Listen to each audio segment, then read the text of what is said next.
different movies as the summer goes and see how God fits into them. But today we're actually going to look, as I said, a little bit at what the good Father says. Why there's Mother's Day, why there's Father's Day, what is parenting about? Because I truly believe that in the life of the church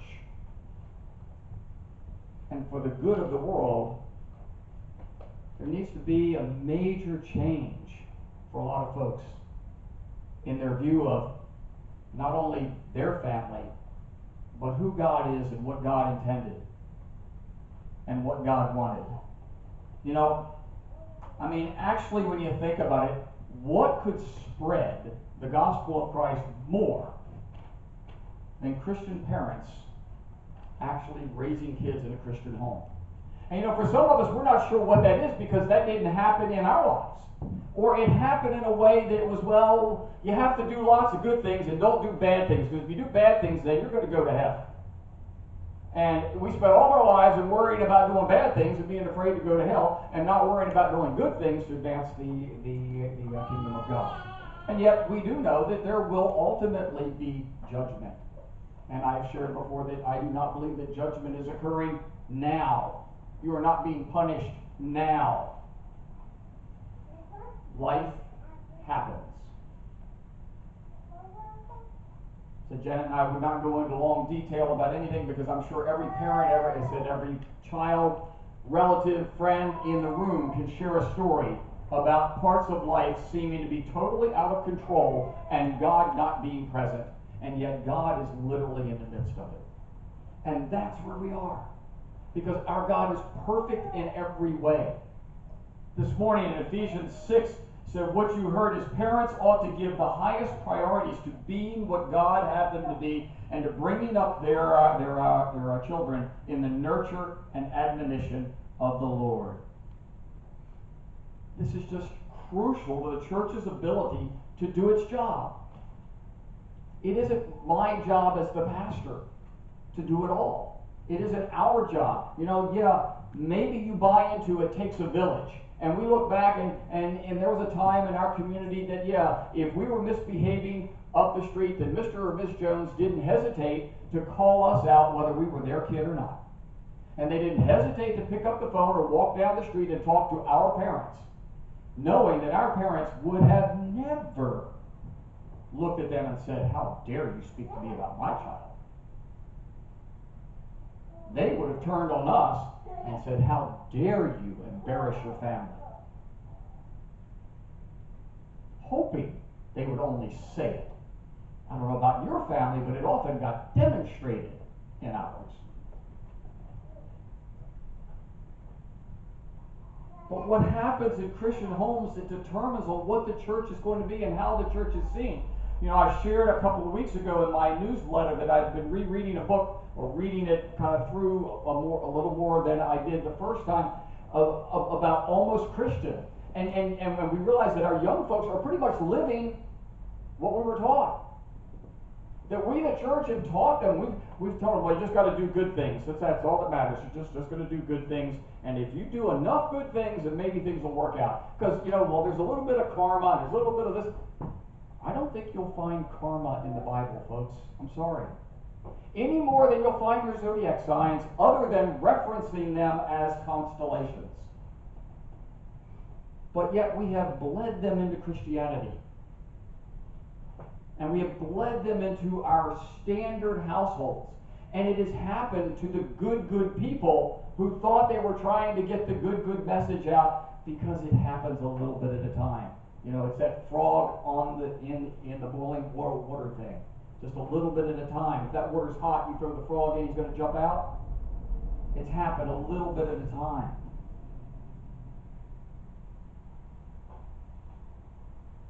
This past week, and occasionally some of you know that deep redneck streak in me tends to come out, and I'll flip the real classic, the country on my XM radio. And I will listen to some songs, and I heard a song back in the middle of the week that was ironic, not ironic, it was coincidence, or God incidence as I say, that I had been thinking about putting into the message for this morning, and then realized now I had to. Now, for those of you who are young enough who don't realize that Jimmy Dean, before he made sausage, actually was a performer. He did songs and he did acting, believe it or not, kids. And he then became famous for the sausage. He sang a song, and in a typical old country way, it was kind of sad and kind of down and out in a way, but it's called Skip a Rope. And the song is about kids jumping rope out in the yard. And it's actually written by Henson Gark, the cardinal. I want to highlight a couple of verses, because when we sometimes as parents think, oh, our kids don't hear that, our kids don't understand that, our kids aren't listening. This goes all the way back to the late 50s. We knew our kids were listening. The songwriter says, oh, listen to the children, said, while they play. Now, ain't it kind of funny what the children say? Now, they're skipping rope, all right, doing the little sayings. Daddy hates mommy and mommy hates dad. Last night you should have heard the fight that they had. Gave little sister another bad dream.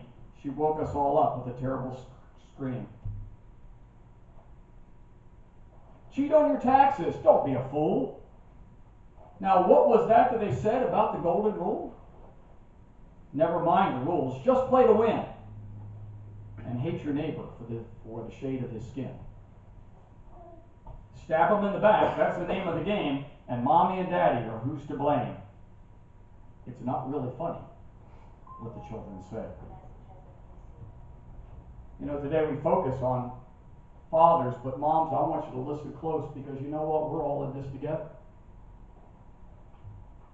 We are all in this together because it's the church. There are young people in our churches who are looking for, and I mean young people who may be young in the sense of 40, looking at you at 70, and act like they don't want your answers, but don't know where else to go get them except maybe People magazine. So today we focus on that, and I want you to listen to this, because you may be filling in also as the woman in the family who is mother and father. You may be the woman or man who's next door and not even realizing that you're filling in as a role model for the kids who are next door. Listen careful, all men, because you may be the only example someone has of what a Christian is. Statistically, the Department of Health and Human Services had some statistics going back to 96 to present, and so it says, let us consider these facts here. It said more than 1/4 of American kids, 17 million at the time the study was done, don't live with their fathers. In 1966, 42% of female-headed households with children were poor, compared with 8% of families with children headed by married parents. Girls without fathers in their lives are 2.5 more times likely to get pregnant, and 53% more likely to commit suicide.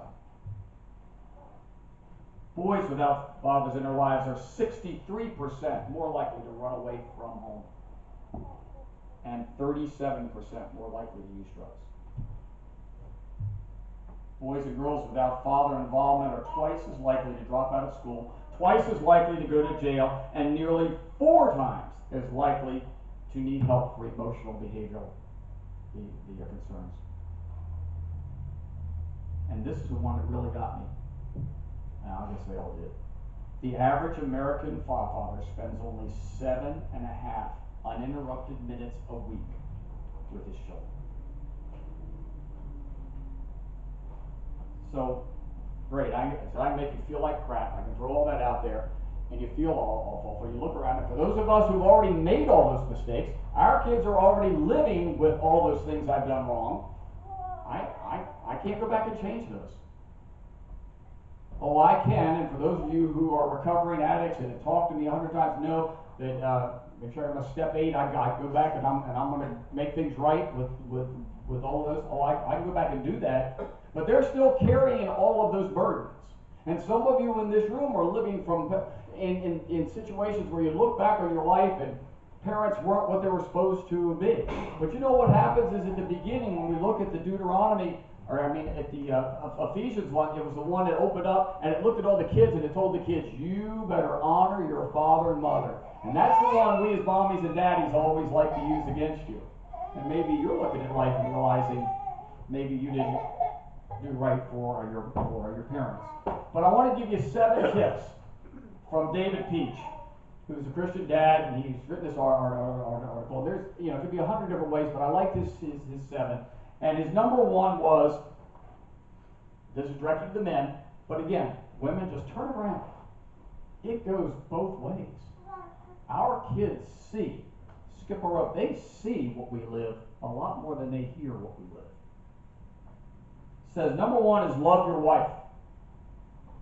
And I've got these combined in your handout, so there's just wasn't enough room to list them individually. So it says, I'm not sure, probably, I assume, I'm hoping, like most men or women in the room, that we look back on our married lives and go, I'm not real sure I always did that well. Did I love my spouse the way I should have? But I think that's welcome to reality. But that's step 1, is Peach says, love your wife. Think about it. Your son and daughter learned about loving relationships when?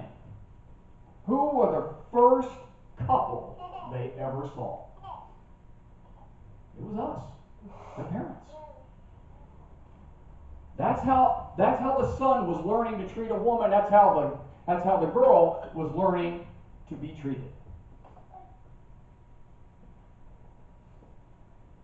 Loving the mother of your children is important to being a good dad.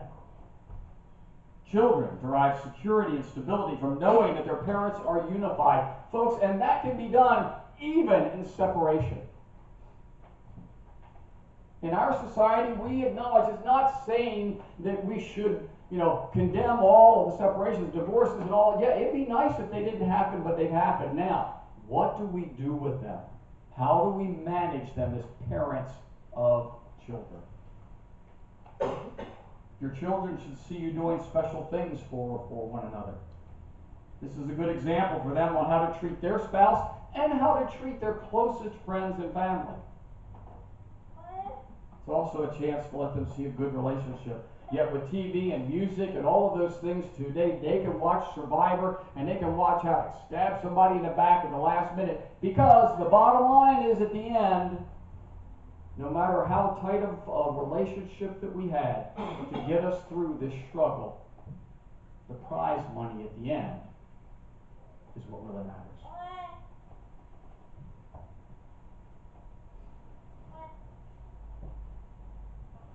I can remember when, and unfortunately you mentioned Bill Cosby's name now, and it comes with some pretty ugly events.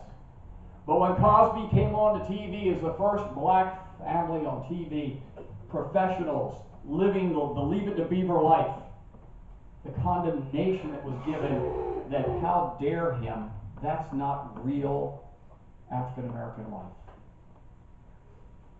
Well, it may not have been for a lot of folks, but Leave It to Beaver wasn't real life for most of us white folks. But it was the example.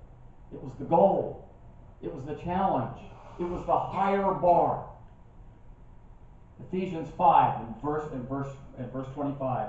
For husbands, this means love your wives just as Christ loved the church. He gave up his life for her. 2, be a role model. We hear our athletes and our actors and actresses say, I didn't sign on to be a role model, I just signed on to play third base. And in fairness, that's true. Why is it, and I get upset when athletes don't perform and don't behave in a way, but why is it that we expect more of them than we expect of the kid next door who's not an athlete? So why is that? I don't know. Doesn't seem fair to the kid. It seems like a lot of burden. But why aren't we all under that burden? Why aren't we all living, because we should be living godly lives like a good father example? That's who we're supposed to be. Our children will copy what they see us doing, not just what we think we have told them. They see through us. One of the things I learned in teaching early on, they saw through me real fast if I wasn't honest. You know, we smile, we use good manners, we show respect. We openly talk that maybe cheating on our taxes in spite of the fact that we think the government is ripping us off, or if that's what we think, and we think it's awful to pay them. But as of now, folks, this is the law, and this is what our family will do, even though we completely disagree with it. Because it is the right thing. We will work to change it, but we will not cheat. This also means that when you mess up, own up. Proverbs 27, the godly walk with integrity, and blessed are their children who follow them. Peach goes on, he says 3. 3 is respect your children. Now, I don't know about you, but at least once or twice in my 2 kids' lives, respect was one of the last things I really had in mind that I wanted to do for them. Choking, kicking, something of that sort, with the way they behaved, it came to mind. But how do we disagree in that way and still show respect? Ephesians 6:1 is his favorite verse of the parents, and it says children should obey their parents. And as fathers, we tend to like that. Guys like that. We like that solid rule thing. But the next verse says that they should honor and respect their parents.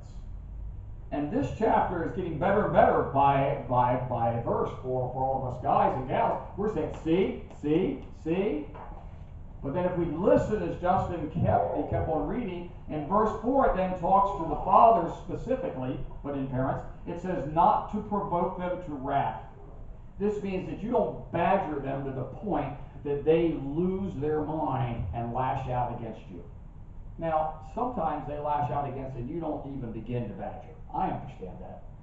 I've lived that. But there have also been times that somehow we just get into that same attitude as they do. Like, how can we challenge them? How can we stick it in their face? I don't know if women struggle as much with that with men, but most of the men I know, we struggle with that. It's a challenge. But yet the good father example is perfect. He gets angry, and even if he turns over a table, he never lays a hand on him. He never does that. Yet, I brought you into this world, I'm going to take you out. Sometimes we do set them up. I did that as a teacher. Sometimes I knew just the nerve to pluck to get that most annoying kid out of my class. It was wrong. But just some days, it was. We try to find a way to do it without the yelling and screaming. Find a way to try to do it without the provoking. And I sure wish I had known as much about parenting on day one in 1984 as I do today. But we didn't, and none of us do. But did we see the good Father all along? And in my case, I'd say not. 4, talk to your kids. And you go, yeah, I know, but they don't talk back. Especially once they get to middle school and high school. They don't talk back. Depending on the age, it may not be easy to talk to them. But at certain ages, there's times to share, there's times to try to create a conversation along with them and talk with them and find out what's going on in their lives. And I know, Rick, I asked them, they said, nothing. I understand that. But they remember that you tried to talk. They one day, I hope and think, that they will remember that they refused to talk back, except in a disrespectful way. But talking involves listening too. Sometimes it involves listening to the drama that's going on in their life that is completely bizarre and makes no sense. But to them, it's reality. But do we ever try to explain it in the way of a Christian home? Or do we just blow it off? I don't want to get into a religion thing because they don't like it when I talk about religion. No, why don't you talk about what your relationship with God is? 5, take your children to church. Now, going to church doesn't cure us from addiction. It doesn't cure us from misbehaving kids. It doesn't cure us from runaways. And yet, statistically, the numbers are down in those locations. Do you know that statistically, and I've said this before, that 40% of the families follow mom to a church. 60% of the families follow dad to church. No disrespect to moms. And yeah, dads, if you feel pressure, I'm going to do a Dr. Phil on you. Suck it up and deal with it. It comes with the Y chromosome. It's part of God's plan. There are endless numbers of conversations that can occur here in church that can be talked about, and we can learn who the good father is. 6, for those who've had more than one kid, you already know this. For those who've had neighborhood kids in, you learn this too. Every kid's different. Some of them is different as night and day. Some of them even look alike and they're different. You know, for those of you who are HGTV fans, Turner Property Brothers, who watch the twins. One's a designer and a shirt and tie guy, and the other's a builder and a flannel shirt guy. Identical twins. Kids are different. And sometimes what works with one isn't going to work with the other. One can be strong-willed, and you may need to kick them in the rear end to mold them. Another one, you kick them in the rear end, and they'll run away so fast you won't know what to do. The last one is one that unfortunately we become good at in the wrong way, I think, and that is let them be children. We have decided that they should be children until they're age 30 now. I don't think you'll find that to be biblical. Watch a TV show. They're living with roommates at age 30 and 35. They're still just having college life. But there are sometimes, and probably I was guilty of that at times, never let them be kids. They're going to come home and tell you dumb stuff. Okay. And it's not exciting.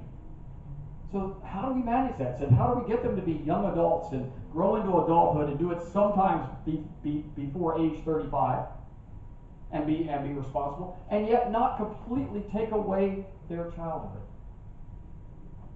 I'm not sure I have all the answers, but biblically we are to allow them to be children. Understand that doesn't mean that we're never to push them. But sometimes we push them to the point that they think in college before they get out of 2nd grade. And sometimes we never push them. Oh, well, they're just kids. I mean, I see parents, the kid's 4 years old, and he goes, well, he's only 4. I'm not really sure he understands all what no means. I'm sorry. Do you have a pet? The dog knows what no means. So are we not smarter than dogs? I think we are. It's a tough line. But it's what is godly. What does God say about it? Oh, hear, O Israel, the Lord your God is one. Love the Lord your God with all your heart, with all your mind, your soul, and strength. These commandments I give to you today are to be on your hearts. Parents, God's writing this in Deuteronomy to us. That's what Justin read this morning. Impress them on your children. That's your job. Talk about them when you sit at home and walk along the road, when you lie down and when you get up. That's your job. Tie them as symbols on your hands and bind them on your forearms. Now we could go into the historical part. That's what the Pharisees did, and there was an issue with that. But here's the other: write them on the door frames of your houses and on your gates. If you have an Orthodox Jewish friend, or even probably somewhere in the middle, you go to their house and there's probably a little little capsule about that big attached to the door frame. In that were those verses called the Shema. Love the Lord your God with all your heart, soul, and strength. To this day, we, as completed Jews, are under that. Write it on our doorpost. Now, just putting it there means nothing. If your kids have no idea what's in that, then it doesn't matter. And it doesn't mean you have to go write it or whatever, but it should be that important in your life as a godly parent. Being a father is not easy. And it's the example, it's just daunting. Listen again to some of the words that were on the song that we sang. I've heard the tender whisper of love in the night. You tell me that you're pleased and that I'm never alone. Oh, it's love so undeniable I can hardly speak. Peace so unexplainable I can hardly think. You're a good, good Father. It's who you are. It's who you are. And I'm loved by you. For those of you who struggle with Father, for those of you who have the Father experience that was awful, the intent was for you to know this Father, to know God the Father, Son, and Holy Spirit who is good and perfect. This is the example. Don't throw that out because human parents, human people fail. That's not the point. The point is that you may have missed out on that perfect earthly parent relationship, but today you get to accept that through knowing the good, good Father. And it simply comes from telling Jesus that you want to know Him, and you want to know what it's like, and you want to grow up with whatever years that we have left. If we're 90, we're going to grow up to be 91, knowing the good, good Father. Amen?